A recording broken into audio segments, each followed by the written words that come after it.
Liar. Everywhere.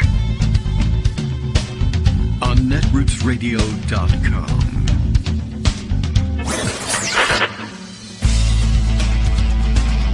David Waltman.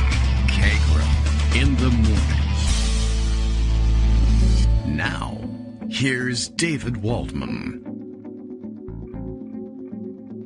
Hey, good morning, everybody. Here you go. I gotta get the button working there. Okay, microphone's on. Good morning. How you doing? It's May 9th.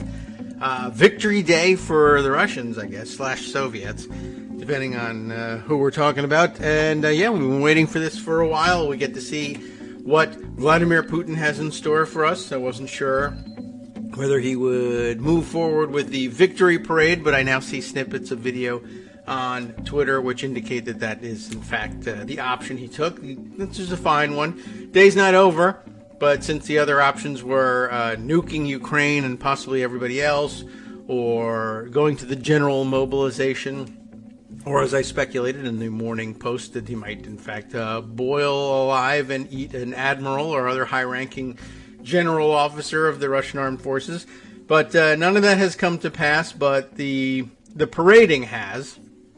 And I see that some keen-eyed observers have found that perhaps he's done himself a disservice with the optics.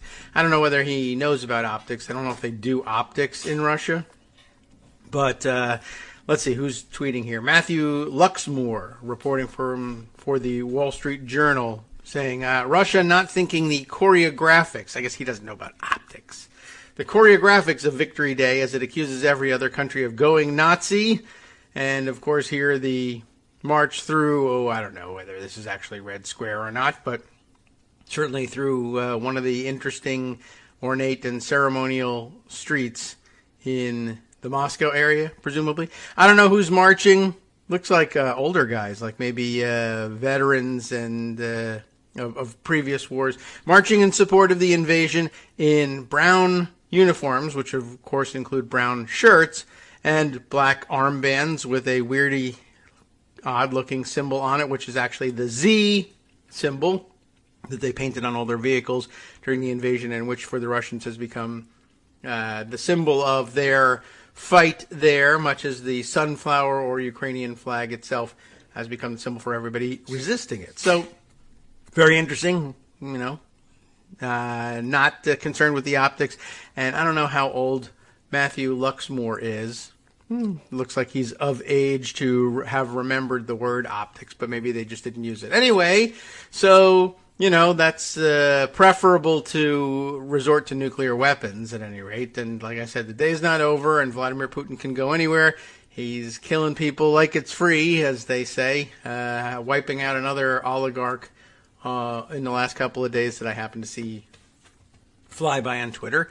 Many other things, more than just flying by, but lingering on Twitter. So we'll have lots to catch up with. The morning tweet is here from Bill in Portland, Maine, who tells us that the Kagro in the Morning Radio Show is live now. Another Russian oligarch bit the dust. That's the one I was talking about. Will Kagro X call dibs on his yacht?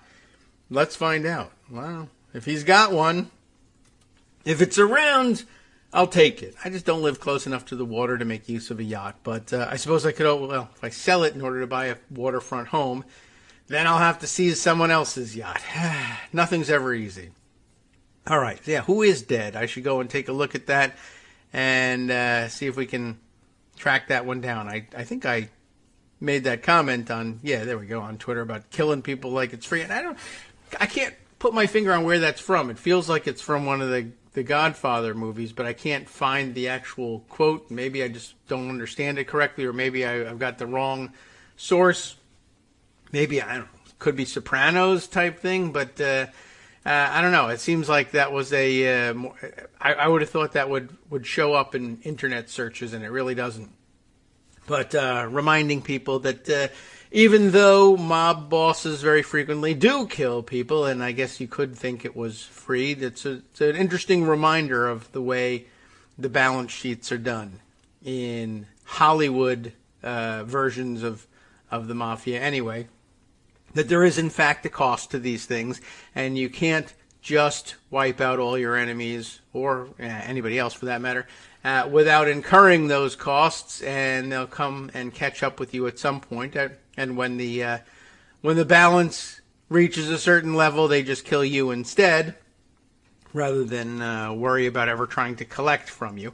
So, all right, that's the looms out there in the future for Vladimir Putin, perhaps, and just activity of late, reminding me at every turn on Twitter over the weekend that it's just not really worth thinking about. Well, you certainly won't understand the actions of Russia very well if you continue to try to conceive of it as a typical government that might just be operating outside of typical bounds. It's a lot easier to understand if you think of them from a Hollywood mob boss type activity instead.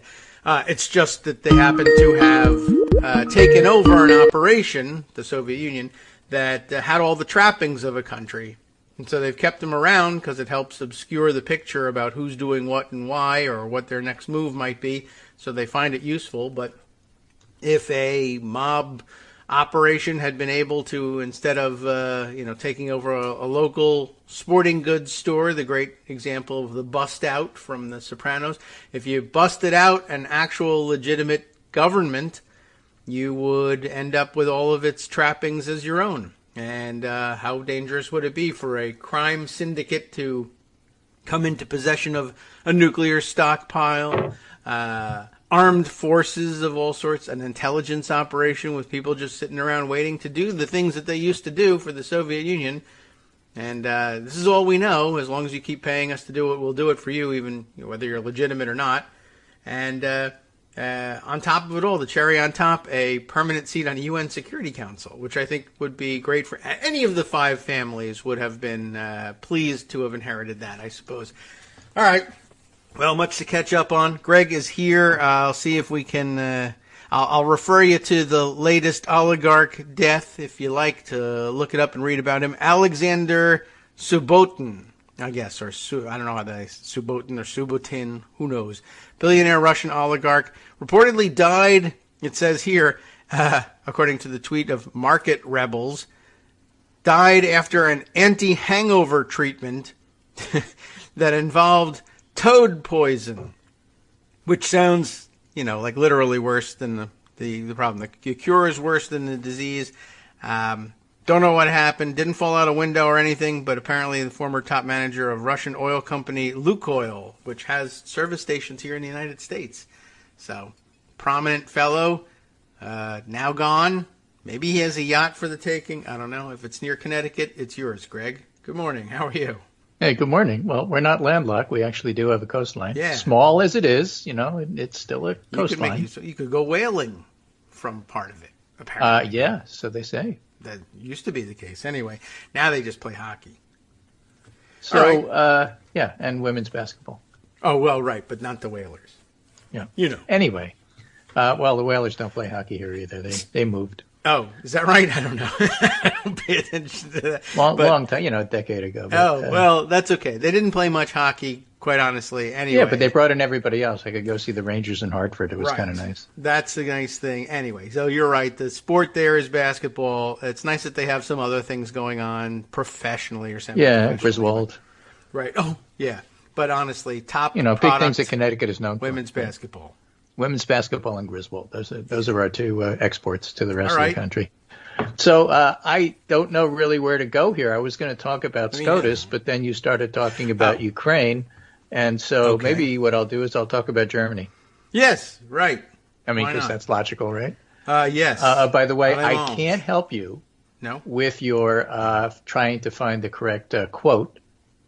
Yeah. Right? But and although I know a Robert Burns scholar, what occurred to me is the Robert Burns famous quote, here's to us, who's like us, damn few, and they're all dead. Huh. And I didn't learn it from Robert Burns. I learned it, of course, like you're supposed to, from playing Return to Zork, where it was a major factor in trying to figure out your way through the game. Huh. All right. That's what video games are for. Just teach you history and mythology. It's the only way the kids all learn. Right. Anyway, in Germany, a big thing happened. Yeah. Schleswig-Holstein had a local election. Now, this is a German state that's up near Denmark. Yes, okay. And that's important because They're for the first time, yes, the far-right AfD party has been voted out of a German state parliament. Oh, entirely? Yeah. Hey. They only got 4.4% of the vote. You need 5 to stay in, so they're out. Okay. The big winner was CDU, which is Angela Merkel's party.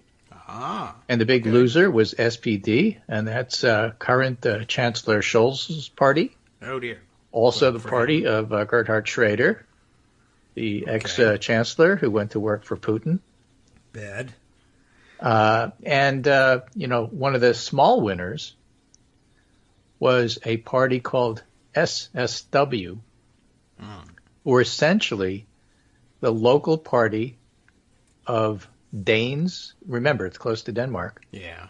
And Frisians. F-R-I-S-I-A-N-S.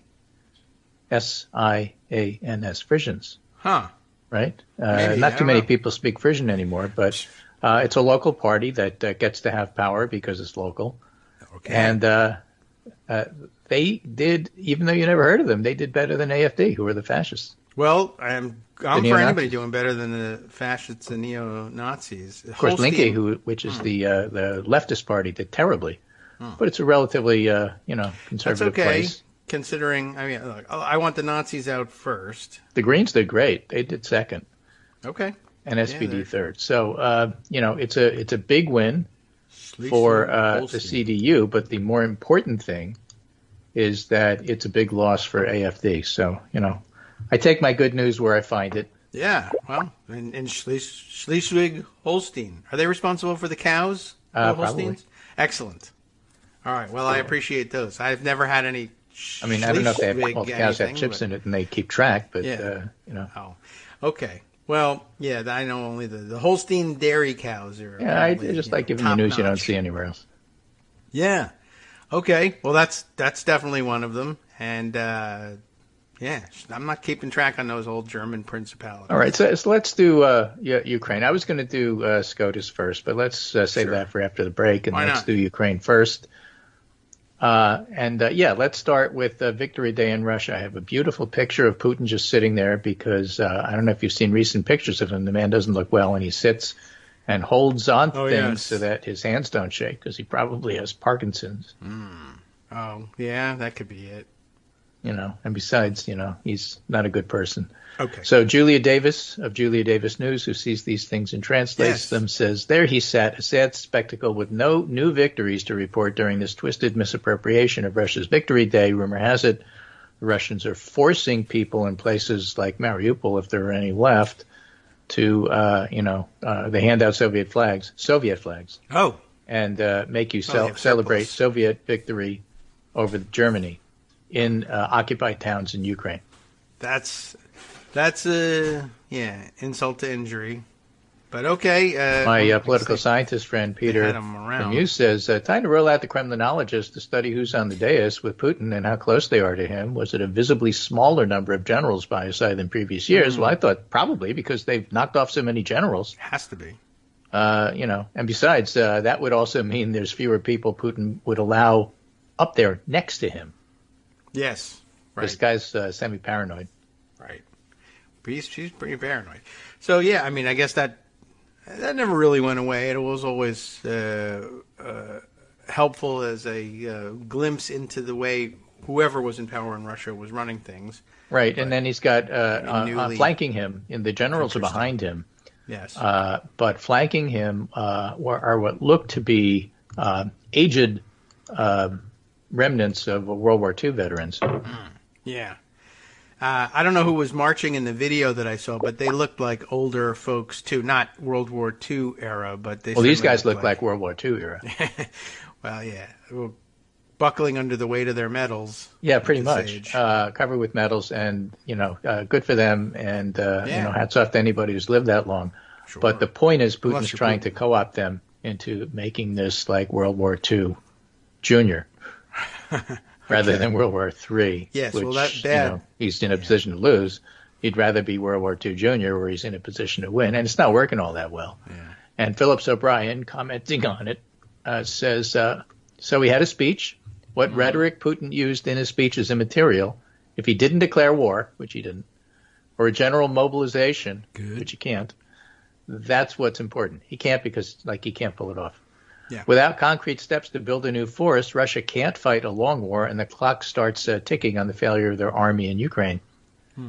Just read this translation of Putin's speech, O'Brien says. Reaction, that's it. Completely out of ideas. Either doesn't now understand the reality of the situation in Ukraine or willfully ignoring it. Other thing to take from it, no attempt to set the stage for escalation. No call for the Russian people to make great sacrifice. Nothing.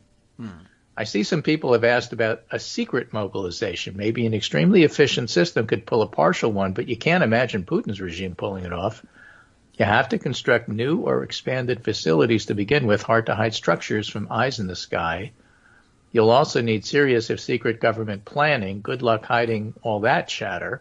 And then you need to call up either the reservists or new conscripts, and that'll get out as many of these who are going to be angry and scared. Remember the 1917 analogy we used last week?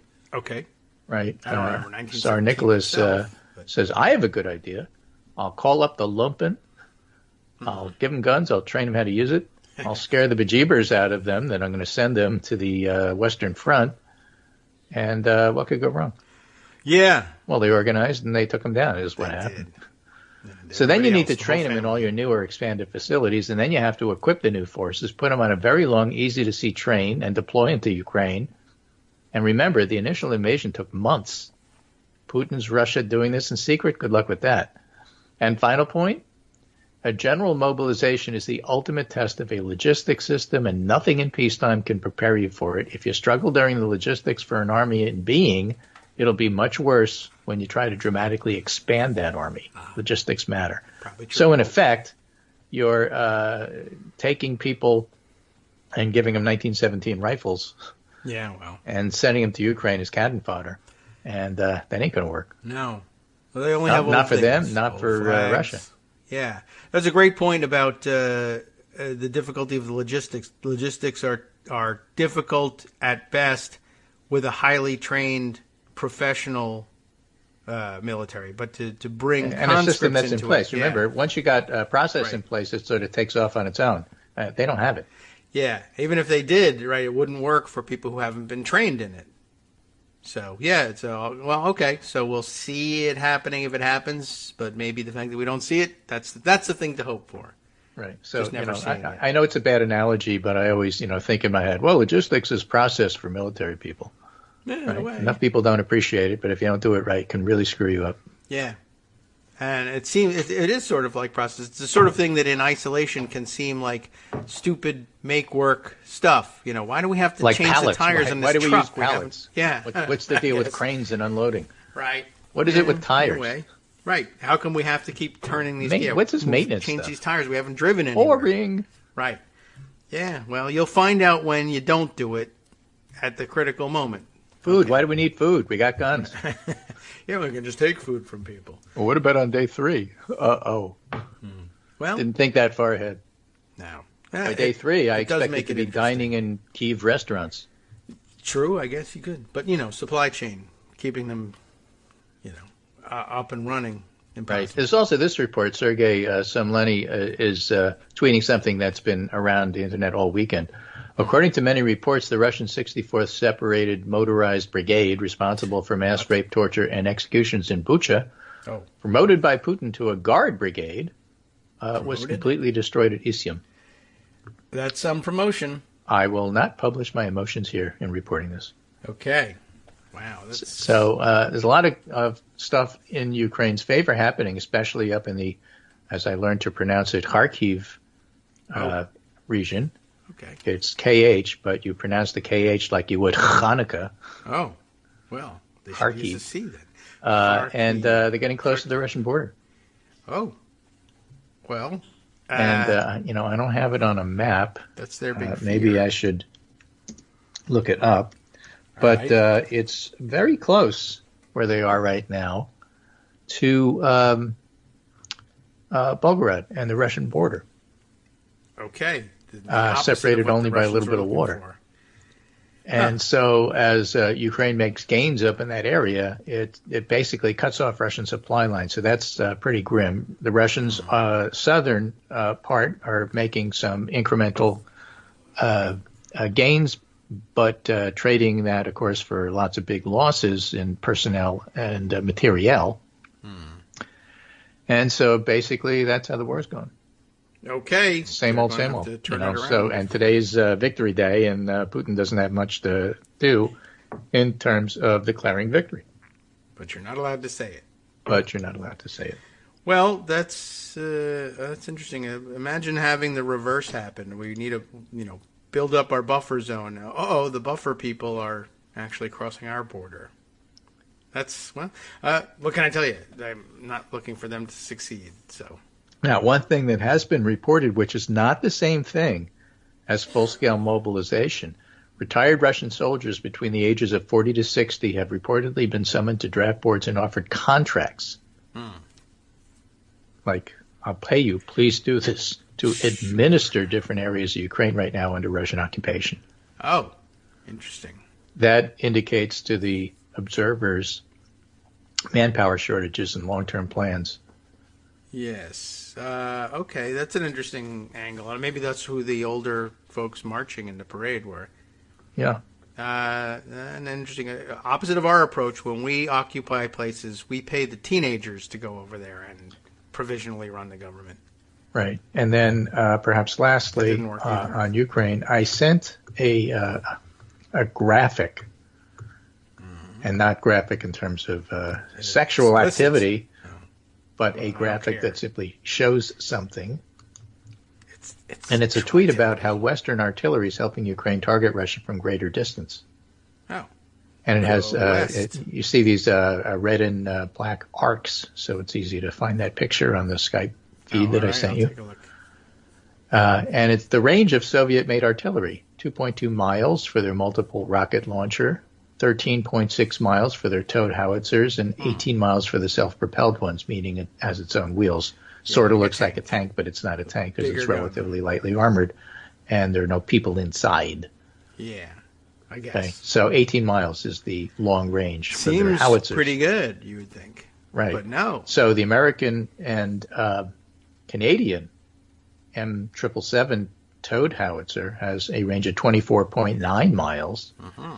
And I mentioned to you the Europeans have even better stuff. And here's a graphic of the French version, the Caesar self-propelled howitzer, that is, say, put gas in it, it goes, you don't have to tow it, 28.6 miles. And one of the differences between a towed and a self-propelled is how quickly you can move it. Because the whole game here is to, as Mark Hertling, General Hertling, who is an artillery guy, all right, says, when you send these things, you don't just send the gun, you don't just send the ammunition, you send spotting radar. Okay. So what you do is you spot your opponent. Yeah. You're further out than they are because your range is longer, 28.6 miles max for the good guys and 18 miles for the bad guys. So then once you spot it, again, in military speak, if you see it, you can hit it. If you can hit it, you're going to kill it. So you spot it with your radar or drones. And if you have guided shells, it only takes one to hit everything you're shooting at. Well, if it knows where it's and going. then you move so that they can't do it back to you. Right. And that's why the self-propelled, you can move faster than with the towed version. Yeah, I so, guess. Having the self-propelled ones with a longer range is a big advantage. But the important thing in all of that isn't the gun or it isn't the ammunition. It's the radar that allows you to spot and find and shoot and kill. Yes. And so the Ukrainians have this now, and they're making very good use of it. And there's some quite interesting videos floating around that show, 2 Russian artillery pieces, 2 howitzers, 2 shells, 2 hits, 2 kills. That's pretty good. I guess you can't get better than really that, quite good record-wise. Yeah, that's pretty remarkable. Just how far you can fire these things. I mean, that's what they're for. So, but remarkable that there's such a huge advantage here. And again, when you destroy Soviet equipment, they can't replace it all that quickly. I sent you a picture of the video so you could see it for yourself. All right. But it's pretty amazing. Okay. And that's, one of the reasons. And doing war this way, firstly, spares civilians and everything else. You're only killing the thing you're aiming at. And it allows Ukrainians to do it relatively safely. So remember, Ukrainians had the numbers. They needed the weapons. Russians have the weapons. They need the manpower. And that's why Putin's actions on Victory Day are so important. Well, I guess, yeah. Lack of sense, a dog that didn't bark, but it's like a big deal. Yeah. All the manpower is marching through, I guess, Red Square. It didn't look like Red Square, but where else are you going to march? So I figured they were headed to right. Red Square. Again, this is a Mark Herkling thing. He's an artillery and tanker guy, and said he was wondering whether or not the parade of Russian tanks are all going to be turretless, because that's the way we're used to seeing them. That's convertibles. It's springtime in Moscow. That's why we did it. Right. Be an excellent excuse for it, if you ask me. So a lot of people, again, we read this on the show last week. A lot of people had predicted that he wasn't going to mobilize. He just couldn't pull it off. Yeah. And that's, in fact, what happened. Natalia Boyagova said, ahead of May 9th, my remarks to NBC News said Putin is unlikely to announce full mobilization, carries major political costs, and puts him in the territory where there risks the stability of his regime. See 1917. So after the break, I think we'll switch over to SCOTUS and Roe and reaction. A lot to talk about there. Yeah, plenty of material there, of course. Looking at your video, those are some big explosions. So, I don't know, exciting from a distance. Yeah, they didn't miss hit, which is usually the way you see it. Hi, everybody. It's me, David. Let's change things up from the old fundraising pitch for just a minute and talk instead about how you can be a part of our show. If you've got a smartphone or any other electronic recording device, why not sit down and record a segment for us? Read us an important article and give us your take. Read one of your own original essays, or even just give us your commentary on something you'd like to share that's important to you. Then send the file to me at kagrox@gmail.com, and I'll try and work it into the show. Short segments, a few minutes in length, are easiest to fit in. And of course, I can't always guarantee that I'll be able to play everything, but if you've ever shouted at your radio or TV about something you wish was being covered, here's your chance to change that. Make the show your own. Send your submissions to me at kagrox@gmail.com.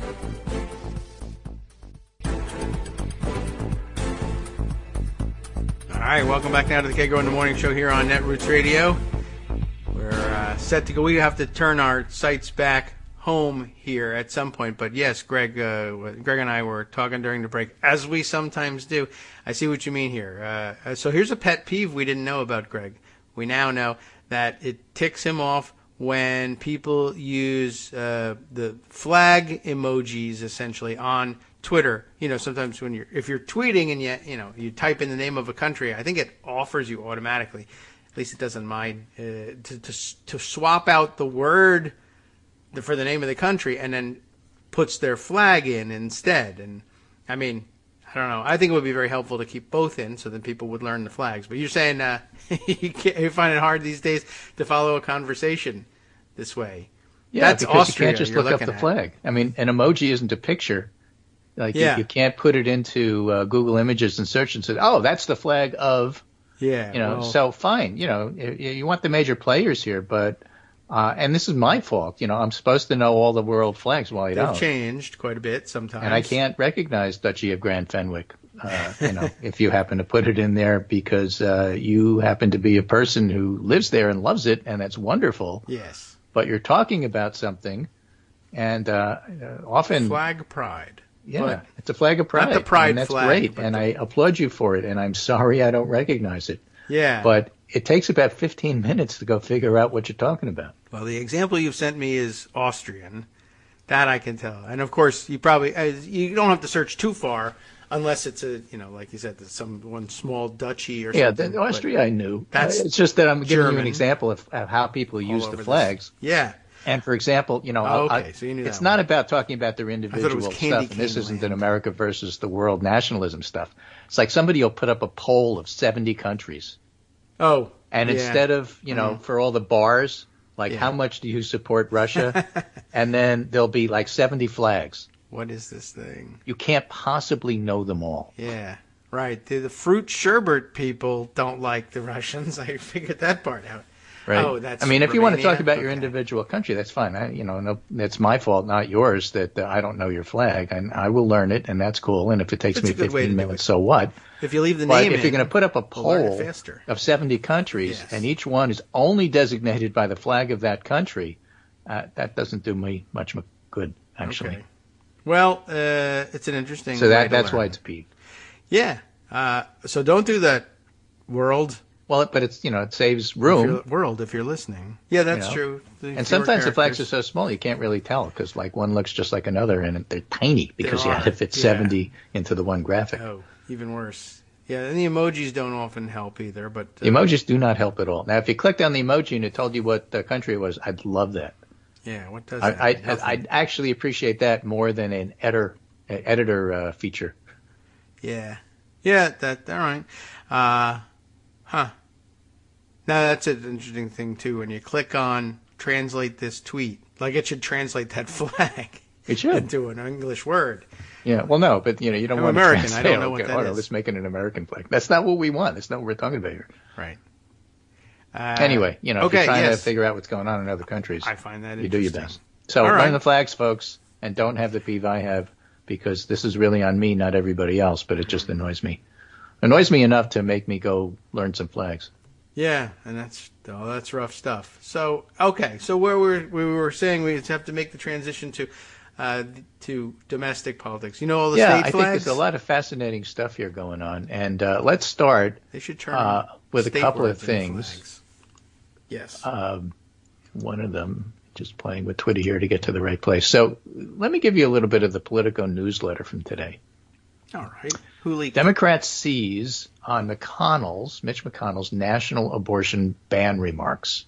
Ah, yes. We need to Right, catch up Democratic with strategists are salivating over comments Senator Majority Leader Mitch McConnell made in USA Today interview.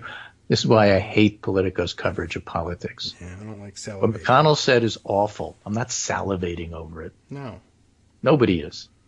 That's their view of, there's only winners and losers. There's amoral discussion of who's in power. We don't care about anything else. Yeah. good What he point. said, quote, if the leaked opinion overturning Roe, and the reason I turned to Politico, is because they actually started had this. the quote Yeah. to tell you. If the leaked opinion overturning Roe became the final opinion, legislative bodies, not only at the state level but at the federal level, could certainly legislate in that area, he said, adding that a ruling overturning Roe would bring the nation to a point that should be resolved one way or another in the legislative process. And underlining the point, he said, I don't think it's much of a secret where Senate Republicans stand. Okay. So Politico went on to comment, the comments have lit a fire under Democrats, ensuring another week of abortion-related headlines Republicans may not like. It gives Democrats a potent response to one of the arguments we've heard from conservatives that, no, it's just going back to the state. Don't get excited about it. You're overreading it, yada, yada, yada. And it puts Republican candidates in the position of having to answer whether they agree with the GOP leader. And then Not goes really. ahead and gives examples. Because, you know what? It would be political malpractice not to do that. So, of course, that's going to happen. To ask, yes. Political malpractice used to be also to not answer, but now it's actually practice. So, the Republican response is, you're lying. You're overreacting. that's fake But mostly news. you're lying, and you're We're fake not news, and I doing don't have it. to answer to you. Right, or I don't answer questions in hallways. That's my personal rule. Yeah. Whatever. My personal rule is I don't talk to you. Yeah. I only talk to Breitbart. Guess so. All right. Well, this is nonsense, but Well, until people diselect folks who do that, they'll get away with it. yeah. Because who's going to make them not get away with it? The only people that can do that are the voters. Now, Yes. Ron Brownstein has some very interesting observations about what's going on here, I think, from a big picture scale. Tell us. If GOP justices uphold Alito opinion overturning Roe, It will join Dred Scott and the anti-New Deal rulings of the 30s as premier examples of what FDR called the dead hand of a SCOTUS rooted in an older generation blocking the priorities of an emerging one. In the 1850s, 7 out of 9 SCOTUS justices appointed by pro-South Democratic presidents moved to block the agenda of emerging Northern GOP majority to prevent spread of slavery. In 1930s, 7 out of 9 justices appointed by earlier Republican presidents moved to invalidate the agenda of FDR's emerging New Deal majority. Yes. Just a reminder, 6-3 used to be 7-2. Yeah, right. Two times there, which were major things. This SCOTUS, Brownstein goes on to say, is on a similar collision course with the diverse, inclusive America born after 1980, now a majority of the U.S. population, on abortion, voting rights, climate, affirmative action, religious freedom, to discriminate, which is to say they're against it, with LGBTQ rights likely to follow. And so he makes a great point that these are, old people sitting on the historical trend, yelling stop, as Bill Buckley liked to say about what conservatives do. Right. And that's not always wise. It's not always smart. It's not always lasting. It's generally short-term thinking. Again, works in the short term, but not necessarily in the long term. But, then again, in the long term, we're all dead. If your old people are 40, it can last for a while. Yeah, that's their exactly. plan. Too long. But yes, it's interesting nonetheless. It's a good answer for the AP U.S. History exam, showing continuity over time. We've just gone through this, so. Now, Chad Loader tweeted this, and obviously many people are covering it, but I just thought it was quite interesting. People are protesting outside Justice Kavanaugh's house. They are. Somebody said, but think of his neighbors, and Kavanaugh's neighbors said, we are the neighbors. that was the most interesting part. Yeah. Right, I know. That was a great try, good try there to try and shame people out of their protesting. You're really harming their neighbors. No, we're not.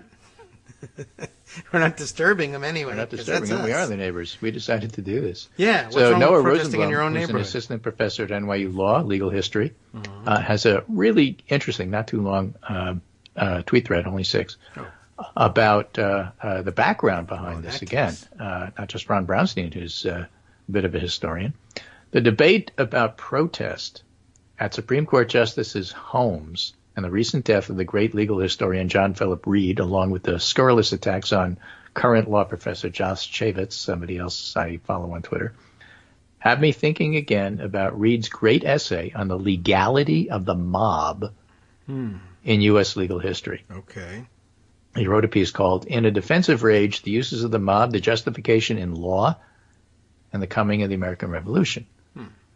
And goes on to say, as the U.S. moves into its 200th year, so you know when it was written, it maintains the oldest continuously democratic system of law and government on earth. It's easy, therefore, to take that system for granted, to assume we have always thought about legitimate government in the same way as we do now. Professor Reed broadens our vision. His article proposes that in looking at the disorders in pre-revolutionary Boston, we view law from the perspective of the Whigs, who fought and won the American Revolution. The Whigs are the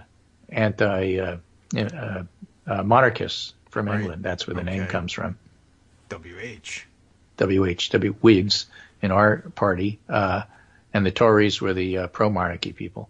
Not from the Tory viewpoint, which seems common to both 18th century Britain and 20th century American law school. In the complex tension between freedom and order, which is characteristic of democracy, Professor Reed tells us that the Boston Whigs, unlike the Tories, interpreted the British Constitution to give pride of place to freedom.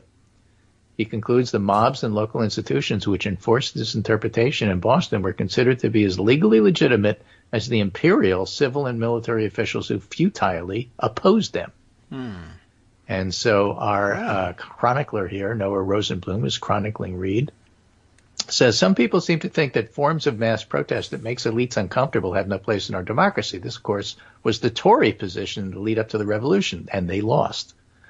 So according to Reed, the successful Whig revolutionaries distinguished between illegitimate forms of mass protest like burning down Thomas Hutchinson's house, and legitimate forms, like scaring the Boston stamp agent, Andrew Oliver, into resigning his position.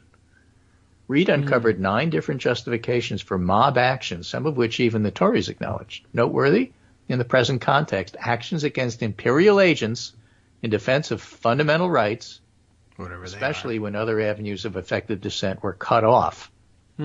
Yes. So not all mass protests are the same, but loud, angry demonstrations against government officials in the name of vindicating fundamental rights when other avenues of democratic change have been rendered ineffectual is deeply rooted in this nation's history and tradition. Just a strong reminder. Deeply rooted. That people who are protesting in front of Kavanaugh's house, have history on their side. It's the people who founded this country. So this is what the founders not only would have wanted, but did. Yeah, I guess so. Tories, obsessed with the threat of anarchy and disorder, have always objected. The Whig mobs, Reed argued, had a very different understanding of law and democracy. So go ahead, pick your ancestors. Hey, so. You want to sum it up in modern terms? Here's how the horse whisperer does it. Every single person complaining on Twitter about protests in front of the homes of white male justices are white males. Yeah, largely. Well, I understand the concern, but I can't help you, just generally speaking. I don't know what to tell people about the impropriety of protesting in front of people's houses when we've just been through this for a year now. They've been protesting in front of why don't you do this legitimately? Why don't you houses? just go ahead and vote? Well, we did and got a majority, but the Electoral College says it doesn't work that way. Well, okay. Well, then why don't you go to your individual states? Well, we did.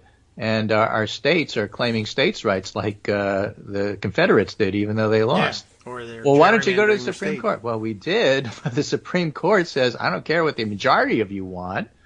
As Ron Brownstein says, we're the older generation, and we're going to stop you from doing what you do. So what outlet is there? Not much.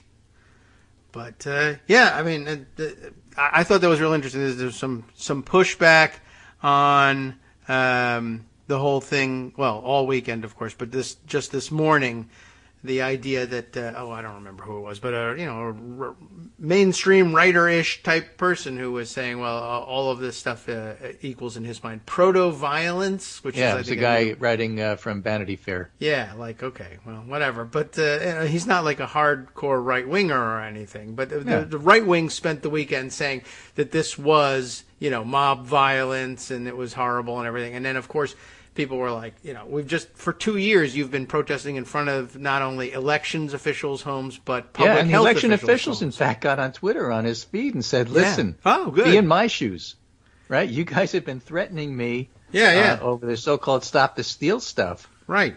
And, what are you talking about? Not to mention, I guess that's the wrong word because I did mention it, but the public health officials who have been trying to keep people safe from COVID have had these people outside of their homes too.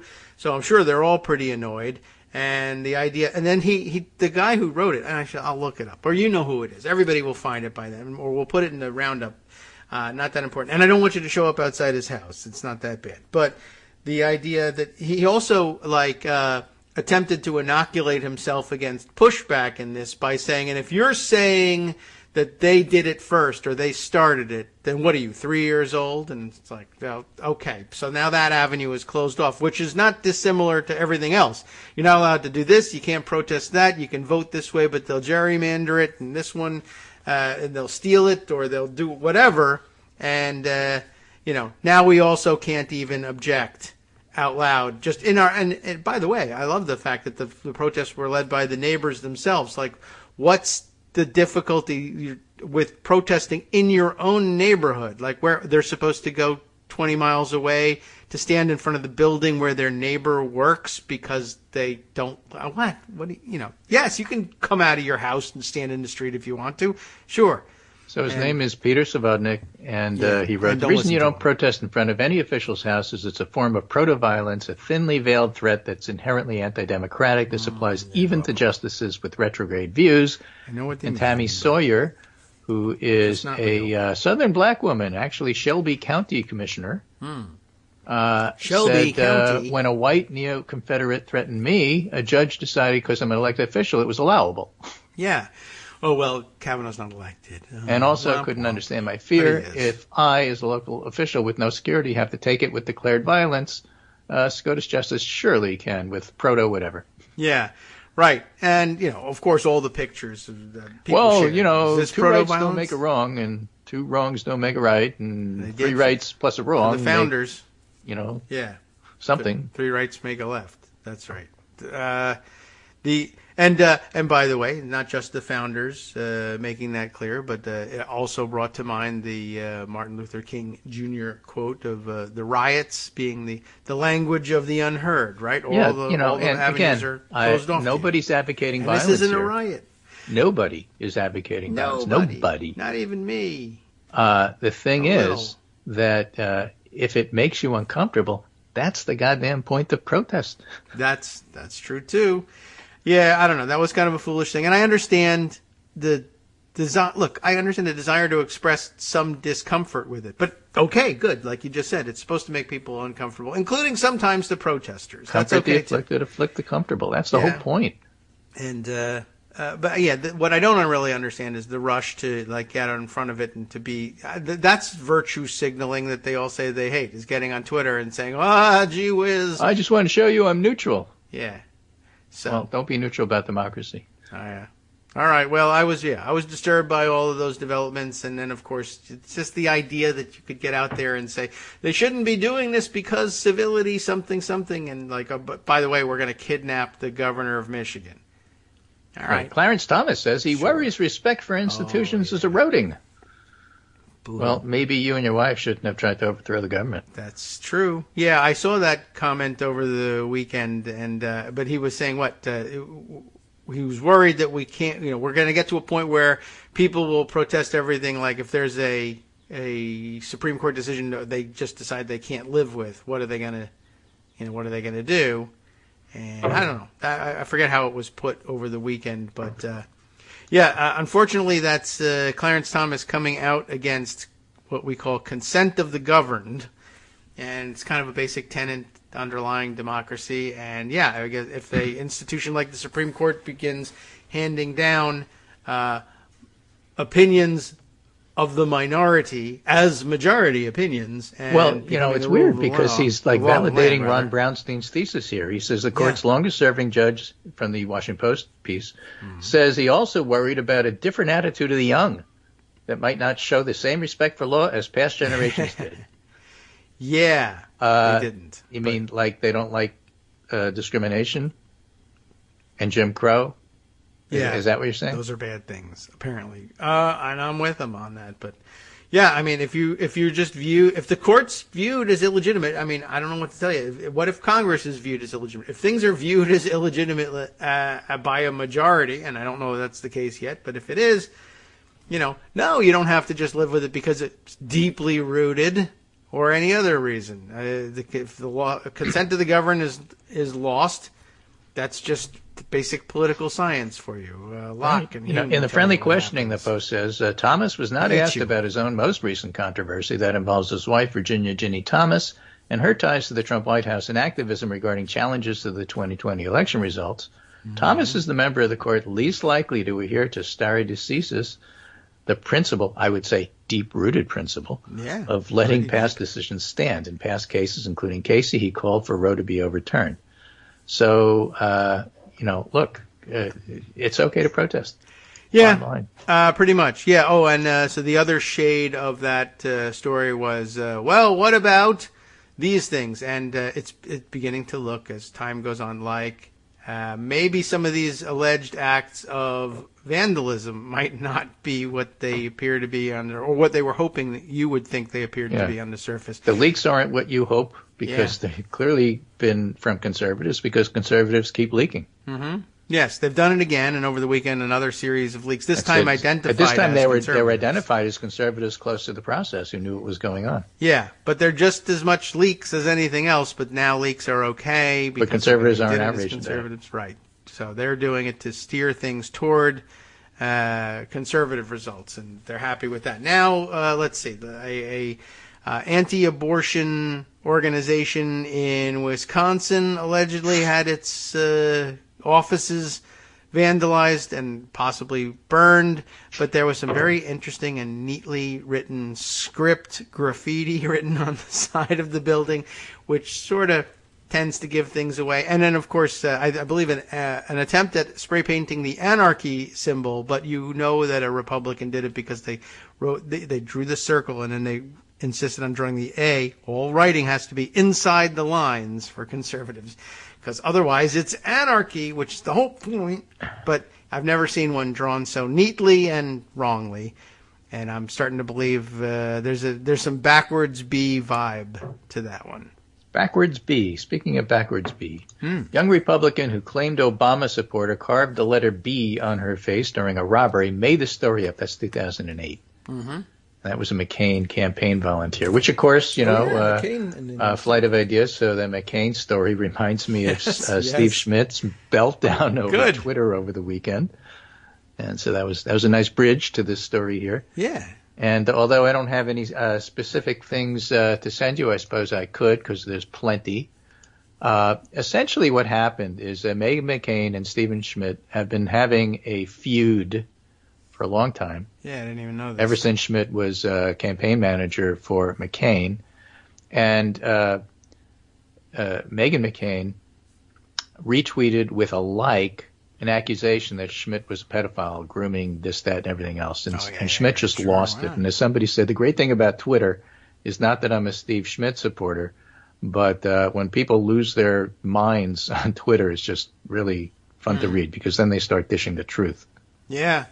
Well, he entertained everybody with several incredible and detailed threads, only some of which I actually read, because I'm still resentful a little bit of the things that he did as a Republican, though he's repenting as hard as he can.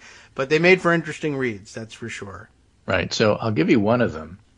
But essentially, I think it's fair to say he doesn't like Meghan McCain, and he doesn't particularly like Sarah Palin either. These are known things. Right. But basically, the interesting part to me is that he had a whole tweet thread about one of the people Meghan McCain really liked, because she hated Steve Schmidt, but she really liked another guy who worked on the campaign, who was responsible for vetting Palin. His job. Okay. And his I got to figure out his name. He's not one of these people you know very well. It's maybe Rick Davis. I have to go look up who he was. But Schmidt's point is he was Manafort's plant on the campaign. This is 2008, and Oleg Deripaska and some of the Ukraine friendlies put this guy early here. On. And let me tell you, he was not only a jerk, but I relegated him to doing nothing else but work with Palin because we couldn't deal with him. You love him, and I'm telling you, he's awful, and just spelled out the connections between that and the Republican Party in 2008. Flash forward to those same people in 2016 working for Trump, and then, of course, the famous call that Trump had with Zelensky trying to blackmail him. So direct line there. A lot of, very interesting connections. And went through the whole thing about how McCain was great about a lot of things, but standing up to these people was not one of them. Mm-hmm. They were very revealing threads, and I thought the attempt to make a historical through line to the Russia, it really ended up demonstrating that Russian interference and Russian campaign plants weren't necessarily a Trump innovation, that they were trying mightily at the time in 2008 to do the same inside the McCain campaign, though they surely had less hope of converting the actual candidate than they did with Trump. But that Palin apparently excited them tremendously. The idea of a total idiot who would willingly go rogue inside what might become the American administration was apparently very exciting to them. Right. So in one of his other tweet storms, he says there was two factions in the campaign. There were two factions in the campaign. There was a pro-democracy faction, and there was a pro-Russia faction. Yeah, we didn't think that was the case so early. Right. And so this dates it to at least 2008 when all of this happened. And so I think that that's like a big deal. The pro-democracy faction was led by Weaver, and the pro-Russia faction was led by a Washington lobbyist who was in business with Paul Manafort. Like Manafort, he had a Trump Tower residence. He was in charge of the campaign finances and bankrupted the campaign through a series of unethical transactions and markups with Manafort and a company called 3EDC.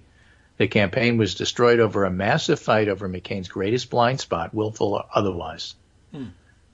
And then goes on to say this is a story about who Meghan McCain called Uncle Rick. So close to him. That's right? interesting. It's and explains how we met. And I'll attach a story from The Nation that I only read recently, though it's from 2008. It's spot on. Your father tolerated his campaign chairman being in business and working for Putin through his association with Yanukovych. Same as Trump. Yeah, that was really the most startling part of it. So I thought that was quite interesting. Yeah. Did you? And as I said on Twitter, well, you like him or hate him, you got to say one thing about Steve Schmidt. He didn't save this for a book. Right. Well, he already wrote his book, but maybe we'll go back and buy that one. He went back into Meghan McCain's book. At least another journalist did. Yes. Oh, and right. Basically found out all the petulant, I was acting like a baby stuff that McCain actually wrote in her book, which sold something like 250 copies. Yes, right. I did see that she was having a tremendous difficulty selling the thing, which I think is true of all of these books. But they make an arrangement to buy them in bulk to boost the numbers, and I guess she just didn't do it. Right. Anyway, January 6th committee, take note. Yes. All right. Well, we'll be looking into that, and that would be tremendous to expand things even further. I wonder why the Republicans didn't want anybody looking at this. Yeah.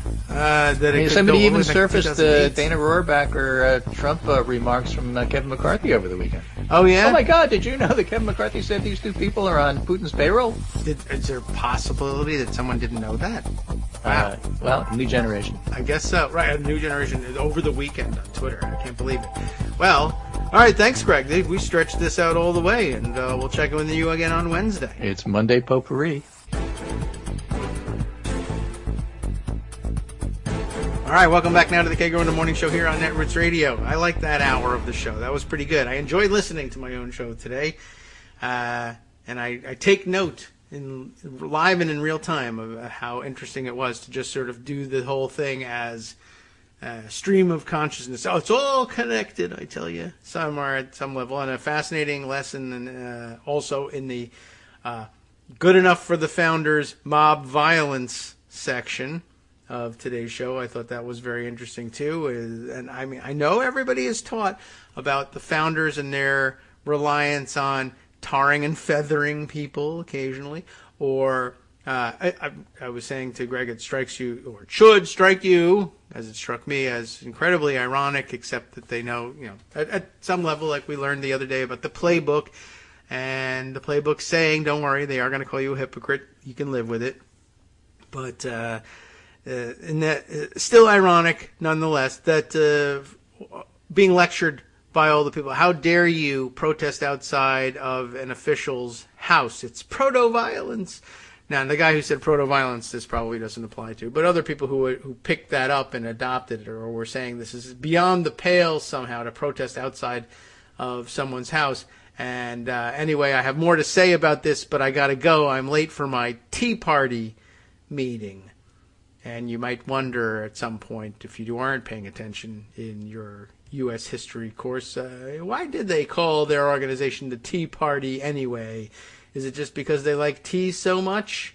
Of course not. And, prime example, A, of mob violence, but B, don't forget that this was mob violence under an attempted false flag operation, and maybe one of the worst and most intentionally bad, perhaps, false flag operations in American history. Not only did they resort to mob violence, but they did so knowing that people would look askance at mob violence, and so let's make it out to be some other mob. And of course, who better to frame than Native Americans at that point? I don't know why they thought that, like there were people walking around in Boston, like, you know what? I don't know how did they sound in Boston in colonial times? Did they have Boston accents yet? Were they English type accents? I don't think they were like current, modern, Boston Southie accents. But that would be really funny to think of, too, and think of them speaking in ye olde English in Boston accents. But were they walking around saying, you know who hates tea? Like, I think everybody knows who hates tea the most. Indians. What? Like, I don't know. But I guess they were the only ruffians around who could operate without accountability in some way, except murdering them, which, well, that's...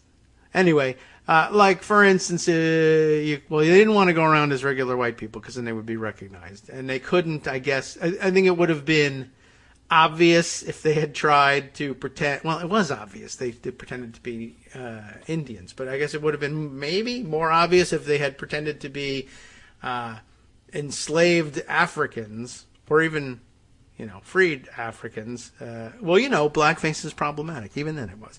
Not really, but I think they would have had less chance of getting away with it. But they didn't appear to really be all that interested in getting away with it either. I don't know. Maybe the whole thing was done to fool the British, and the British didn't have any idea about this stuff. Greg's sending me all sorts of links to the Boston Tea Party now. But the point is twofold. One, that this does, in fact, have precedent in American history, and a long precedent at that, and that therefore means it's deeply rooted and something, and there you go. Let's see, the last thing he sent me here was the disguise of the Sons of Liberty at the Boston Tea Party. And this, I don't know what was a woodcut? Not a woodcut, I think it's too finely detailed to be a woodcut, but the colonial art of the time shows this, and I think it gives the Sons of Liberty tremendous benefit of the doubt. It actually does make them look like maybe what the Boston colonial idea of Indians looked like. But by the way, what was the date of the Boston Tea Party? 1770s, I guess, right? Was that a thing? Like, you could be walking through Boston and go like, oh my God. I mean, I wasn't expecting this, but it is totally normal to see a band of free-roaming Indians in Boston Harbor. And just like, what did I tell you? They hate tea, just like I said. That does seem awfully suspect, doesn't it? What is this description here? It's at www.bostonteapartyship.com. 1773. Thank you, Greg, for doing the research on that one. In an effort to hide their true identities, I think you all know the background story, but let's see what they tell us. Many of the Sons of Liberty attempted to pass themselves off as Mohawk Indians, which I guess, now if they really had put their heart in it, are we talking about Mohawks like the ones that shaved the sides of their heads? Because they didn't go that far with it. Which they, I thought, all right, well, they weren't that committed to it. Who wants to shave the sides of your head and be? Well, first of all, the British would then be walking around and saying, "I think that's the guy who threw the tea." So that wasn't going to work. But then they all wore wigs too. Well, I guess the Sons of Liberty weren't too into the wigs thing, but you could have easily put on a wig and walked around, and no one would have said, "That guy's obviously wearing a wig. He's in disguise again. We should arrest him for something." No. Wigs are a thing that people wear around in Boston, as opposed to Indian costume. But how frequently were bands of Mohawk Indians marauding in Boston Harbor in 1773? I don't know. I just feel like it seems, the more you think about it, the more obvious the setup was. But anyway, the Sons of Liberty attempt to pass themselves off as Mohawk Indians because, if caught for their actions, they would have faced severe punishment. Reports from the time described the participants as dressed as Mohawks or Narragansett Indians. Any reason to believe that they would be more frequently seen wandering Boston Harbor, though? I don't know. Maybe. Their disguise was mostly symbolic in nature. They knew they would be recognized as non-Indians, it says here, and that makes lots of sense. The act of wearing, quote, Indian dress was to express to the world that the American colonists identified themselves as Americans and no longer considered themselves British subjects. That makes much more sense. Here they're like walking around shirtless with feathers in their hair. And I don't even know if they went that far. I think they mostly just put on, I wonder if they went in like, I guess what would be red face. I wonder if they put any makeup on. I don't know. Let's see. We'll see if the historical types can tell us. They were not dressed as Indians in the classic sense with headdresses and full authentic regalia. Rather, they wore wool blankets, match coat style. Painted their faces with soot. That's the answer. That's not red or brown, but okay. Pretty black usually. And employed other modes of dress commonly known at the time as, quote, Indian dress, which had been adopted by soldiers during the French and Indian War, which probably had more to do with not walking through the forest in a bright red coat than anything else. But okay. An observer of the Boston Tea Party, John Andrews, wrote the following in 1773. They say the actors were Indians. Whether they were or not, to a transient observer, they appeared as such, being clothed in blankets with the heads muffled and copper-colored countenances, each being armed with a hatchet or axe and pair pistols, not like a pair of pistols, but a pair of pistols, nor was their dialect different from what I conceive these geniuses to speak, as their jargon was unintelligible to all but themselves. I don't know what to make of that one. Boston Tea Party participant George Hughes recorded the following. It was now evening, and I immediately dressed myself in the costume of an Indian, equipped with a small hatchet, which I and my associates denominated the tomahawk, with which and a club, after having painted my face and hands with coal dust in the shop of a blacksmith, I repaired to Griffin's Wharf, where the ships lay that contained the tea. When I first appeared in the street after being thus disguised, I fell in with many who were dressed, equipped, and painted as I was, and who fell in with me and marched in order to the place of our destination, which probably would have given them away right away as non-Indians, but that, I guess, is the idea. It was clearly more a signal, I guess, first to each other. These are the guys we're going to the harbor with. And a signal to the British that these were Americans doing this, not actually Indians, but just we were acting as non-Britons. Fascinating, interesting. Just wondering about that. But yes, for people who named their current Tea Party activist group after the Boston Tea Party, which was, of course, an act of, more than civil disobedience, was a criminal activity, a mob action, and now they're boo-hooing about mob activity outside of these houses, even though they've spent the last couple of years doing that outside of other people's houses and further back than that. As long as we're tracing Russian interference back to the 2008 campaign, you can trace mob action back to the early days of the modern Republican Tea Party as well, and find plenty of examples, usually with guns on their part too. So anyway, all nonsense, but all worth noting, at least in passing. And that's about it. The Clarence Thomas thing that I was reacting to over the weekend was the Washington Post's write-up, which they tweeted with the line, Justice Clarence Thomas said that the judiciary is threatened if people are unwilling to live with outcomes we don't agree with, and recent examples of the Supreme Court might be one symptom of that. And I did make the comment that Thomas here is coming out against consent of the governed, essentially. And, plenty of agreement with that, but also a faction of pushback. I guess that got circulated in right-wing circles as well, saying, and this was an interesting observation. Somebody said, this is pro-insurrectionist rhetoric, which is interesting because maybe it even is. And maybe we should be okay with that. But it's interesting that insurrection is bad now. Of course, the real answer to that is, the real answer is, yeah, it is. You're right. Except I hope my insurrection wins, because that's the way people feel about insurrections. They always hope their own insurrections win and the other insurrections lose. But another way of putting it, I guess, is what Greg is pointing to here, the long and deeply rooted tradition of mob action. Or it could just be, something slightly different. It actually is, in a way, pro-insurrectionist. But comes back to, certainly the people who were involved in the January 6th insurrection felt that they were speaking for those who were withholding their consent as the governed.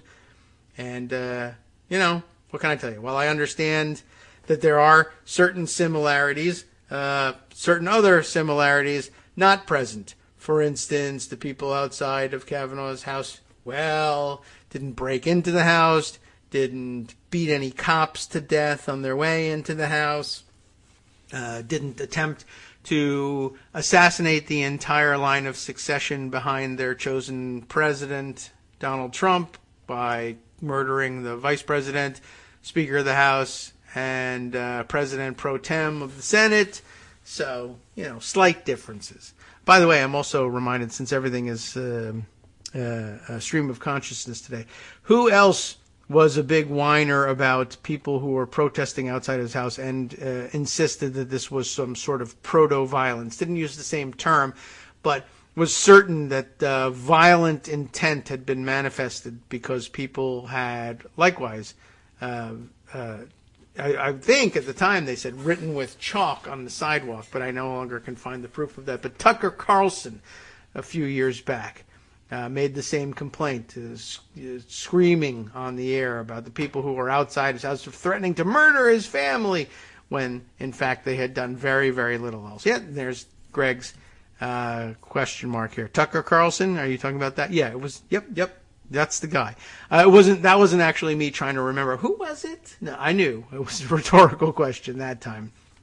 But yes, Tucker Carlson. And, right, they scratched his door, as you say, as I recall. He had all sorts of complaints about how violent and how murdery the whole thing really was, when basically nothing happened. Well, I'd prefer that people not be outside of other people's houses if we could do this across the board. But since we can't, what can I tell you? There's another saying about something that happens to people who live by the sword. Can't remember how it ends for them, or for that matter, how the sentence ends. But it probably has something to do with by the sword. But I just can't put my finger on it. You think maybe someone could help me out with that one? All right, let's see. Other things that are in pocket here that are worth resurrecting for discussion here. Since we're doing stream of consciousness, etc., we can perhaps take a look at this one. Look, there's more news on the toad poison front. Greg sends me a screenshot here of the DPRK, Democratic People's Republic of Korea, the Northern Korean news service, fake account that everybody loves, the parody account. But speaking of the guy, Alexander Subbotin, who died from toad poison, apparently. DPRK news service says, Russian Foreign Ministry denies that Vladimir Putin is toad. So there you have it. An official denial from the North Koreans. Other things I had put away, and since we were doing a stream of consciousness thing, we were just talking about the founders.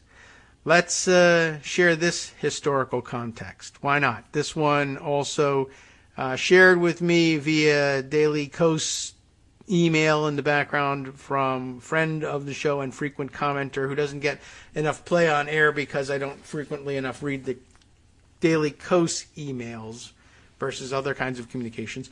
But our Daily Kos pal SF Bay, San Francisco Bay Transplant, who very frequently comments on issues of the show, sent This, I think, along with a note saying that she hadn't actually vetted the veracity, let's say, of the story and the sourcing of the story, but we'll lay it at the feet of Slate because they've published this thing, and they'll come out and apologize and say they were wrong if it turns out to be the case. But it looks solid enough. Molly Farrell, writing for Slate, again, stream of consciousness, connecting several streams here. Ben Franklin put an abortion recipe in his math textbook. That sounds like code of some kind, but like code to the resistance that I'm broadcasting via radio. But no, it's real, I think, if this can be verified. To colonial Americans, termination was as normal as the ABCs and 1, 2, 3s. Why do we say it that way? Well, here's the answer. The year was 1748. It feels like I should have some sound effects for that, but what sound effects could I possibly have? I feel maybe some pastoral background noise, but I don't have anything. All I have is, people shouting things like, liar! Liar! Makes no sense. Liar! Right. See? Nothing. Anyway, the year was 1748. Greg comments on that. Look what I isolated, by the way, for Greg. Bullshit. Yeah, I've pre-bleeped BS for him, so I can always just do that. And now I don't have to go back and do the work of bleeping the thing. The year was 1748. It really was. The place was Philadelphia, and the book was The Instructor, a popular British manual. Boo, Britain, right? 1748. We're mad at them. Well, not quite as mad at them as we get later, right? Not yet mad. We're still happy, I guess, and thinking, I hope you come over here and protect us in a couple of years from the French and the Indians. So I guess things are still relatively smooth. I don't know. 1748, The Instructor is the book. It's a popular British manual for everything, from arithmetic to letter writing to caring for horses' hooves. I don't know what the modern equivalent would be for that, but whatever. Benjamin Franklin had set himself to adapting it for the American colonies. Franklin, of course, at this point, he's big into printing business, so printing these things. And interestingly, I don't know. I don't know what the copyright law was like in 1748 and how you could enforce it, overseas in the colonies, where things are kind of wild and woolly. But anyway, he decides to change the thing a little bit, to adapt it to American interests and tastes and needs, which is probably a wise idea and helps keep him from getting too tangled up in whatever copyright law there might have been, if there was any in the day. But he was a publisher. Later, he was maybe known better as writing his own material as well. But for now, I'm just publishing other people's stuff. Though Franklin already had a long and successful career by this point, he needed to find a way to convince colonial book buyers, who for the most part didn't even formally study arithmetic, that his version of George Fisher's textbook was worth the investment, right? I guess commonly used in Britain, where people, I don't know, the people who bought it anyway were interested in, horses' hooves and arithmetic, I guess. Here, horses' hooves, yes, arithmetic, not so much. Franklin made all sorts of changes throughout the book, from place names to inserting colonial histories, but he made only one really big change, adding John Tennant's The Poor Planter's Physician to the end. That's the title of the treatise that he appends to The Instructor. Tennant was a Virginia doctor whose medical pamphlet had first appeared in 1734. By appending it to The Instructor, replacing a treatise on, farriery, are we talking about metalworking, ironworking, farrier, or horse shoeing? Okay. I'm not sure, but they needed that. But anyway, maybe ironwork in general. What's the definition of farriery, and how do you say it? Anyway, someone else will look that up. Anyway, it doesn't matter because it got replaced. By what? Franklin hoped to distinguish his book with this replacement, with The Poor Planter's Physician, distinguish it from its London ancestor. Franklin advertised that his edition was the whole better adapted to these American colonies than any other book, I guess maybe like on the whole better adapted to these American colonies than any other book of the like kind. You convoluted colonial language. In the preface, he goes on to specifically mention his swapping out of sections, insisting that in the British edition of this book, there were many things of little or no use in these parts of the world. In this edition, those things are omitted, and in their place, I guess, many other matters inserted, more immediately useful to us Americans. One of those useful matters was a how-to on at-home abortion. Wow. Made available to anyone who wanted a book that could teach the ABCs and 1, 2, 3s. So, in other words, children were exposed to this. So, not really children. They couldn't buy the book themselves, but anyway. In this week's leaked draft of a Supreme Court opinion overturning Roe v. Wade, Justice Samuel Alito wrote, "The inescapable conclusion is that the right..." I lost track here. The inescapable conclusion is that a right to abortion is not deeply rooted in the nation's history and traditions. Yet, abortion was so deeply rooted in colonial America that one of our nation's most influential architects went out of his way to insert it into the most widely and enduringly read and reprinted math textbook. If you thought it was weird that they allegedly had CRT in them down in Florida, well, you'll be shocked to know they had abortion instructions. The most widely and enduringly read and reprinted math textbook of the colonial Americas. And he received so little pushback or outcry for the inclusion that historians have barely noticed it as there. Abortion was simply a part of life, as much as reading, writing, and arithmetic. And if you didn't like it, he would say Indians put it in there. But nobody bothered. Franklin wasn't even the first issuer of a math textbook on either side of the Atlantic to include among its materials a recipe for abortion. They really didn't know about categorization of books back then. Can you imagine? What did they do with this under the Dewey Decimal System? What the hell is this book? Anyway. So let's see. Who else had done this? So he wasn't the first to include in a math textbook materials as a recipe for abortion, though his book certainly had the most reliable and explicit one. Explicit.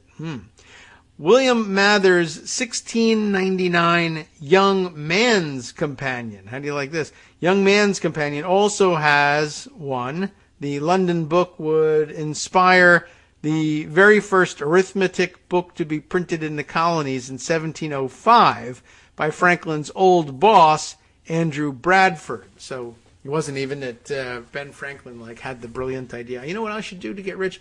Reprint this old math book with the horseshoe stuff in it. My old boss, where'd you get that idea? That's brilliant. Oh yeah, that's the job I used to have. My old boss hired me to do that, and then he died, and now I print it. All right, great. You should write a constitution for us. Okay. So he did. In Mather's book, remember, 1699, Young Man's Companion. This is important information for young men in England in 1699 to have. If you get somebody pregnant, you can give them this recipe. Wow. I wish it had stayed that way, in a way. Then men would not be so annoying about abortion, possibly. Okay, well, anyway, in Mather's book, though, the recipe was short, misleading, and ineffective. So actually bad in that sense. But it was a nice try, I guess. It includes an entry for terms provoked, a heading also found under comparable medical books with abortive-fashioned concoctions, where the term, or period, needs provoking. Get it? All right, interesting. And it reminds me now of the weird terminology that, I guess, archaic usage that disappeared that make modern readers, if any modern readers are picking up the 1699 Young Man's Companion, they would read it and perhaps not understand what they were looking at, wouldn't recognize what they were looking at. It reminds me of, another thing that people have come to assume didn't exist in antiquity and then just put their own ideas grafted their own ideas about why it wouldn't exist in antiquity, I guess, onto it.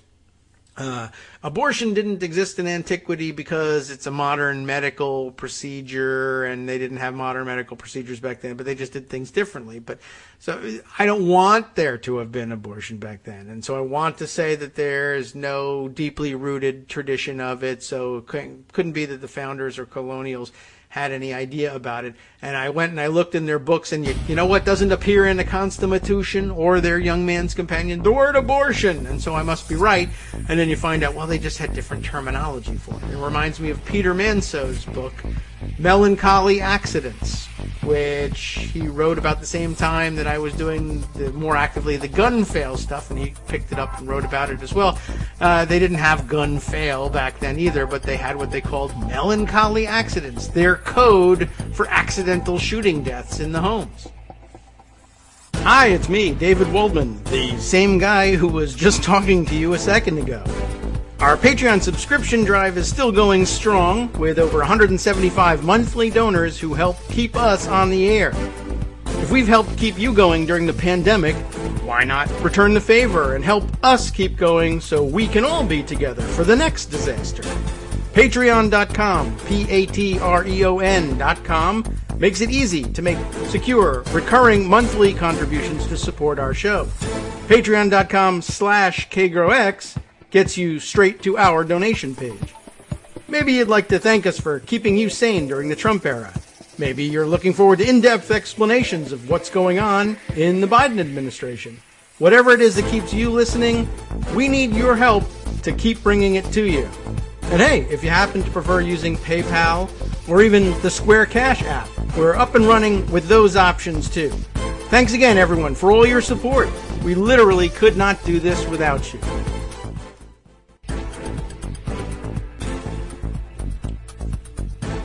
All right, welcome back now to the Kagro in the Morning Show here on Roots Radio. I was going to spend the break tweeting out to Peter Manso exactly what I was thinking about. I'll have to wait until after the show. But then I got this production note that killing guys or killing people like it's free is, well, we're going to at least say beginning to trace its provenance. It is a movie, but it's not. You know, I mean, it would be all over the internet if it was really in The Godfather or even like Goodfellas or something like that, or Sopranos for that matter. So that couldn't be it. So the starting point for this, and I don't know whether it is itself borrowed from something else and then referenced here, because this is not a movie that I typically would be recalling quotes from ever. Not that I've never seen any of the movies, but Steven Seagal's movie, Out for Justice. And it's not that, oh my God, I would never be caught dead watching a Steven Seagal movie. As I recall, you know, way back when, I watched Hard to Kill, I think was the name of the one that I saw. But it was, and was that his first one? That one was actually somewhat entertaining to me, but the rest of them were kind of the same thing over and over again, which somehow wasn't as entertaining to me the second, third, and fifth time. But, you know, it's understandable that other people would enjoy it. But okay, I don't know. So I'm quoting Steven Seagal's Out for Justice. And, yeah, and apparently also the research turns up many uses, references to the, quote, on Daily Kos in years past. So I guess it's well known. What's not well known is it came from Steven Seagal's Out for Justice. I must have seen it, I guess, right? But anyway, I saw it, but I didn't enjoy it. I didn't inhale. I don't know. I'm not certain. Maybe that was the one I liked and Hard to Kill was terrible. I can't remember. I got to look that up. Now, you know, I'm going to go over to IMDb. Maybe Hard to Kill stuck with me as a title, because that was about the time when I noticed that all Steven Seagal movies had 3 words in the title. And well, anyway, let's take a look at his body of work, and then I'll figure out which one it was that I saw originally, the one I actually liked. All right, well, let's see. See, again, I told you this. They were all three, but then he branched out into 2-word titles. There was Above the Law. There's that one. What? Another good one. And maybe I can't remember which one. What's his first movie? All right. Well, me neither. Above the Law. Yeah, okay. Now that's the one I think I saw. And Hard to Kill is the one I saw that I didn't like very much. Above the Law is the one I liked, but we don't even get to Out to Justice until later. But I love, by the way, all of his character names. What's wrong with Steven Seagal as a name? Not so bad, right? But for some reason he had a real fetish about what he really wanted to be. Nico Toscani. Gino Felino. That sounds like a joke. Gino Felino. All right, what else do we got? Although he's not always Italian. Mason Storm. He was Hard to Kill. He was Mason Storm. John Hatcher in Marked for Death. But again, Above the Law. Hard to Kill. Marked for Death. Out for Justice. And not until Under Siege. Oh, does he ruin it? Under the Siege. I'm under siege. You're under siege. We're all under siege. But then back to it. On Deadly Ground. Oh, then he repairs Under Siege by making Under Siege 2, which I guess technically counts as 3 words. Yeah. Oh, well. Let's see. What else does he make? Executive Decision. I don't know. The Glimmer Man. I don't know. Maybe he's just in other people's movies. Fire Down Below. That's 3. There's The Patriot. What? Is that a different The Patriot? Or is he in... Yeah, so he's in a different The Patriot, not the other screamy Nazi guy, Mel Gibson. Anyway, he branches out into other title counts, but it's all the same thing, of course. He makes an appearance in the Onion movie, apparently, so you have to look up what role he plays there. And see why I'm laughing. Okay, so anyway, Out for Justice, huh? Well, how long does it take to get him around to that one? 1991, after Above the Law in 1988. All right, well, we'll look at that, and I guess, I don't know if it's his line or not, but Gino Felino. That should just be... Why aren't Italian Americans protesting at Steven Seagal movies? Gino Felino. That's just rude. Anyway, that's where it comes from. What was I telling you about? Oh, yes, Benjamin Franklin. Ben Franklin, Steven Seagal, abortion, Gino Felino, whatever. Comment here from Ricky the Kanakistani telling us from up in PEI. How's the weather in PEI? You know, it was warmer in Reykjavik, Iceland. I check the weather there all the time because I always wish I was there. Warmer there than it was here in Virginia. But Ricky observing that the only problem with some of the abortion recipes was that they were dangerous and they could poison the woman taking it if mixed incorrectly, in which case you're no worse off than Russian oligarchs, really. But, you know, whatever. You want to be careful. But I guess the whole point of the Ben Franklin one was, or maybe part of how he became rich, was his recipe was good. It was the best one going, apparently, or at least that's the sort of thing we like to say about guys like Benjamin Franklin. But according to this Slate article, it was a new and improved version of this. So where were we on this? Let's get back to the Benjamin Franklin story. Certainly much more worthy of our time than Steven Seagal ever was, but I was glad to get back to that one. But you see how the archaic terminology might convince somebody who gives a cursory glance to this book that there's nothing about abortion in here. There's just provoking terms. And what are provoking terms? Things like saying, hey, you're a jerk face. That's a provoking term to us, right? That doesn't register. But like I said, the great example of Peter Manso disproving the idea. The reason I compared it in particular was that, gun rights advocates always say, well, The reason there are lots of gun accidents now, but only a small percentage, and and they used to say only maybe 60 kids a year kill themselves accidentally with guns in the home. That was a lie too. The number was much higher, but they would still say still a low number. And we didn't used to have this problem back when guns were an integral part of growing up in America, because they lived on the frontier, and that means everybody has guns. Of course, they were flintlock pistols, etc. But the idea was that we grew up with them, and they were just tools, and therefore there weren't these accidents all the time.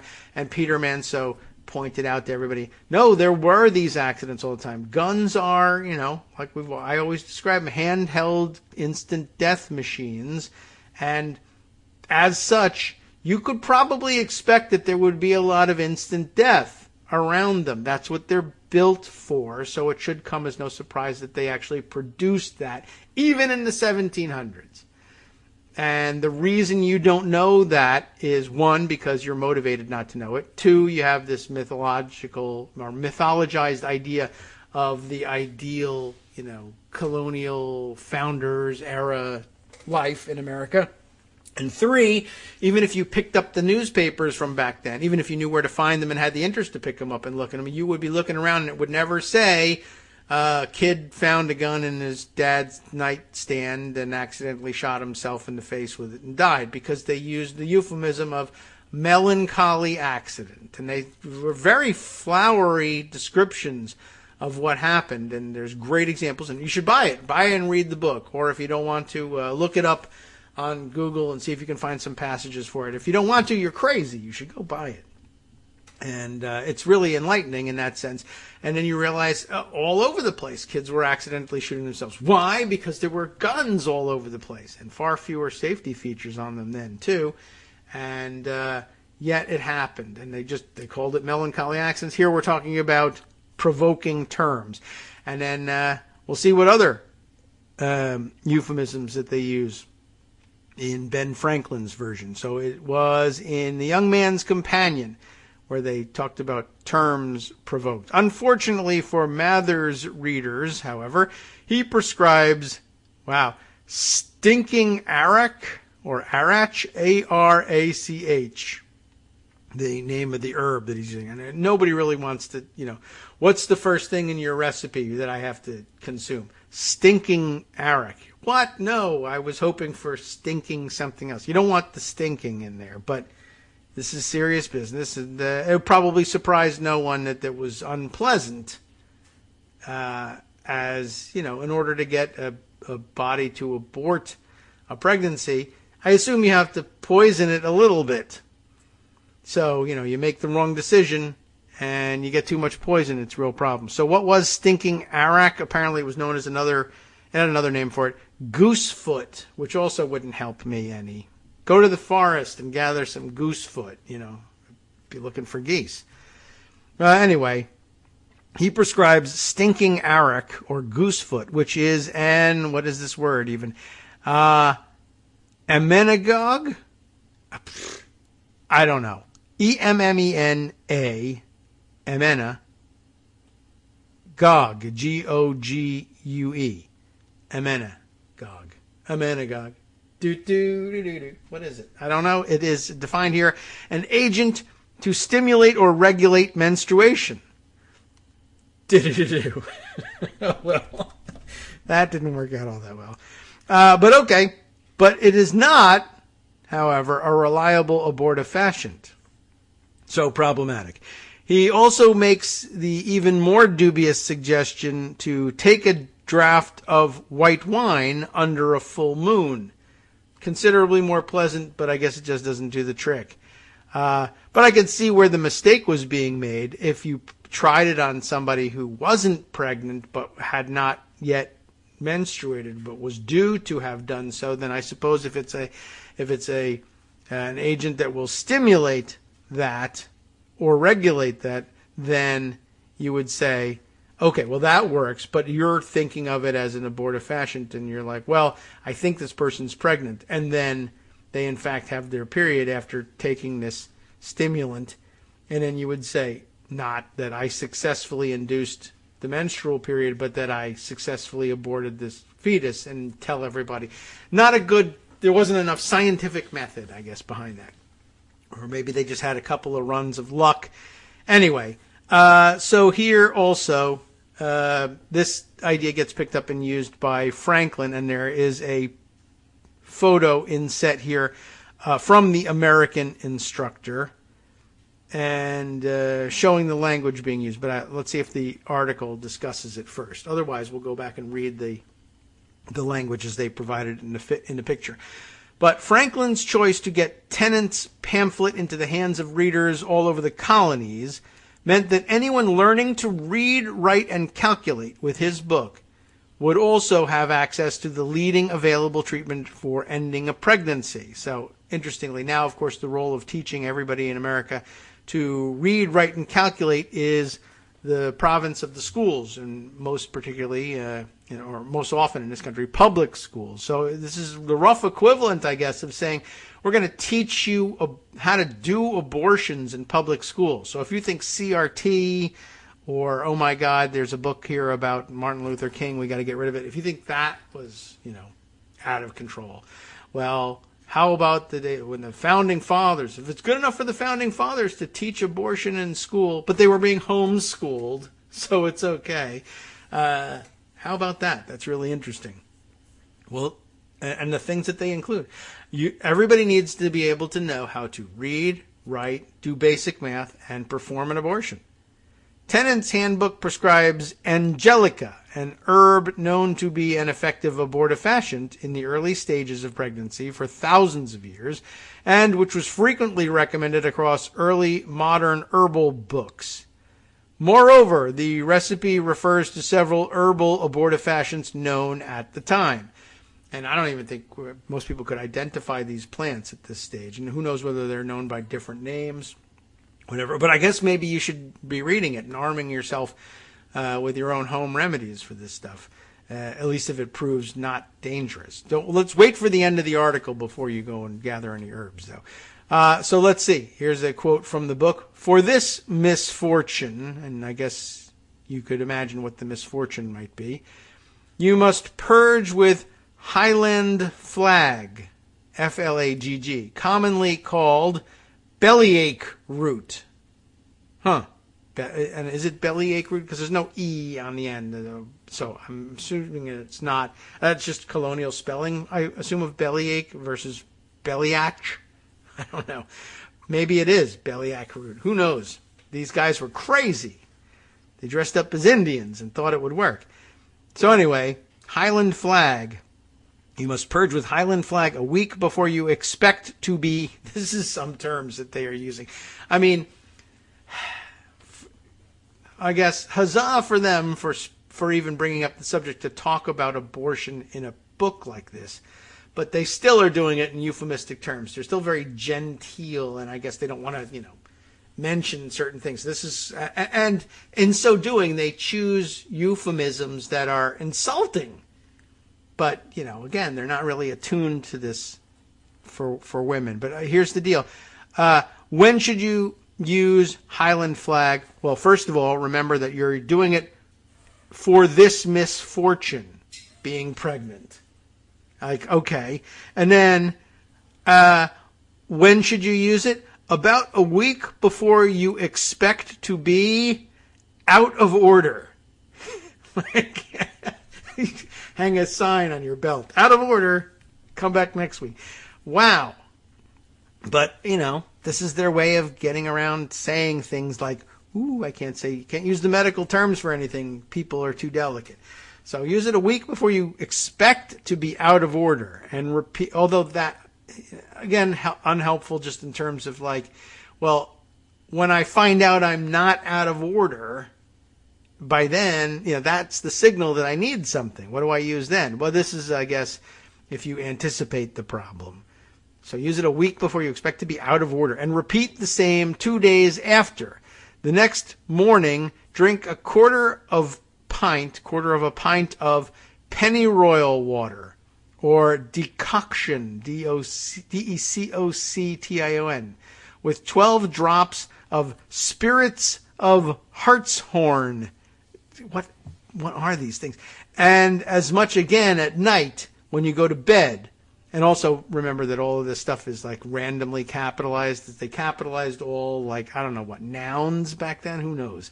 They're capitalizing everything. Continue this 9 days running, and after resting 3 days, go on with it for 9 more. Fairly complicated, but okay. So what else have we got here? The entry combines attention to potent herbs with careful accounting of dosage to treat the, quote, misfortune. Here, the entry recommends acting early before someone might, quote, expect to be out of order with their next period. This is consistent with the timing for maximum efficacy for Angelica, a.k.a. whatever the hell root, bellyache or bellyache without the E. Is it something you would take if you had a bellyache? Maybe that's why they call it that. Anyway, what is it? It's a plant member of the carrot family. So that's of some interest. Likewise, pennyroyal was known even to the ancient Greeks as a form of birth control. Hartshorn, or century plant, was also commonly recommended at the time as part of concoctions for abortions and expelling afterbirth. By the way, I think I did see over the weekend somebody talking about pennyroyal as an herbal a treatment, an herbal abortive fashion, and I think I saw Jen Gunter, right, who's a current and widely read and widely appreciated Twitter persona who's also an OBGYN, who said, I think was saying, be careful with this stuff, I guess as you should be with everything. But, compared to modern medicine, obviously not that controllable or perhaps not as efficacious.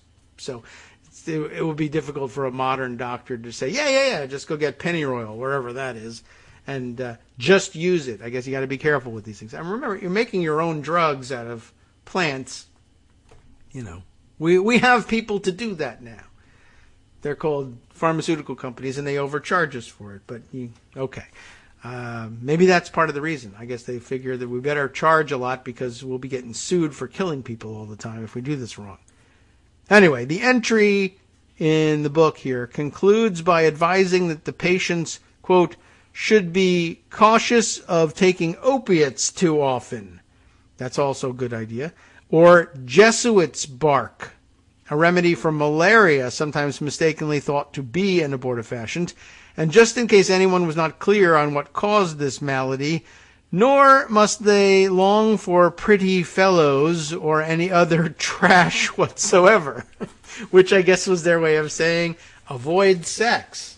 That's quite an odd way of putting it. But okay, true. At least they knew what was causing things. The recipe details, moreover, assume that these unmarried women, and it's spelled UNMARRY',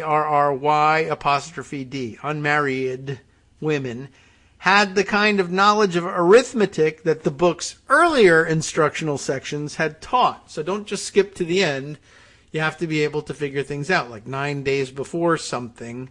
How do you figure that out? Really basic arithmetic, but that's what people needed. The recipe insists on careful attention to measurement and counting, and it asks the preparer to work with repeated multiples of 3.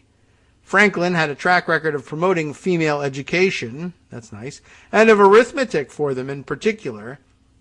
He advocates for it in his early anonymous Silence Do-Good articles, and in his autobiography singles out a Dutch printer's widow who saved the family business thanks to her education. There, Franklin makes an explicit call recommending that branch of education for our young females. He likely hoped that his American instructor would reach audiences that included women and girls, and based on his choice of which medical book to reprint, he may also have understood that the Dutch widow would have needed to know how to end an unwanted pregnancy just as much as she would need to know how to balance an account book. In a 1760 edition of the American Instructor held by the American Antiquarian Society, a reader has pulled out the page that included the abortion recipe either to save it from or save it for prying eyes. You can't tell whether, do I want to eliminate this thing so my kids, wife, anybody never sees it, or am I pulling it out of here to make sure, you need to read this? Nobody knows for sure.